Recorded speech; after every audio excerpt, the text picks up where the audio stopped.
This is a Dumbo Rex. So we have two variants on the standard rack here. The first is ears, I mentioned that before. Set on the side of the head, should be open, round, uncreased. These are fairly good Dumbo ears. Not great, but not bad, makes no mistakes. Lots of times you'll see ears that have a big crease through the center, or that are what we call tubular. By the way, she's giving me shivers here, so this is okay with her. So you just have to see more Dumbo ears. Now, Rexing. I'm not going to say anything bad. The reason I brought her out is, well, first of all, usually great Rexes are bucks. It just works out that way.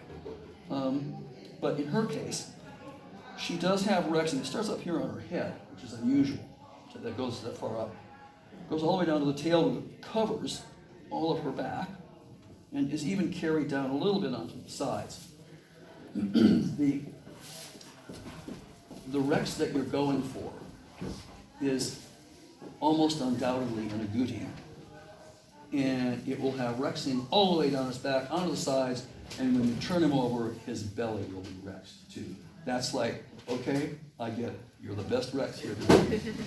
So she is nevertheless quite good. Her Rexing is what I would call more wavy than curly, and you'll see that in the critiques today.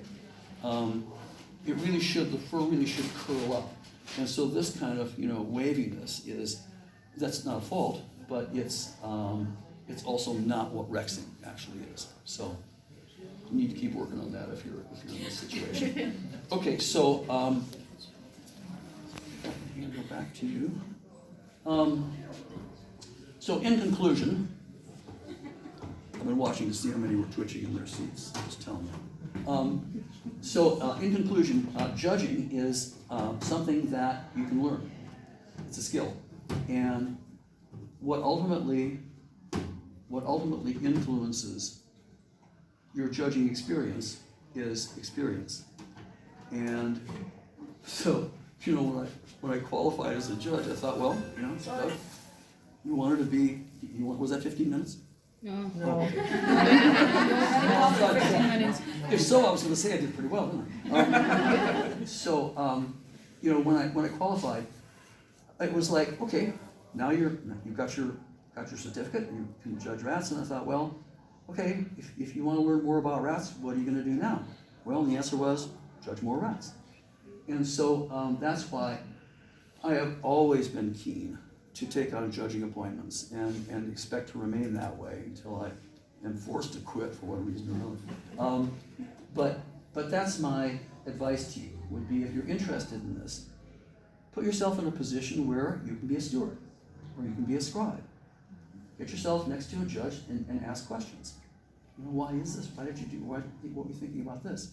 And so that's how you build up the kind of experience that it does two things. One is it makes you a good judge. The other thing is it helps you develop the stockman's eye. And that's what you need for breeding. You need to be able to tell from an early age which kittens are likely to be the kind of animals that you're going to want to exhibit and breed from for the next generation. So that's it, I think. In terms of a profile précis on judging. And I don't know whether we want to do questions and answers. I'm happy to do that, unless people are really keen to go and have another cup of coffee, which I would understand perfectly well. But in the meantime, then, thank you very much for coming up, and thank you for your attention.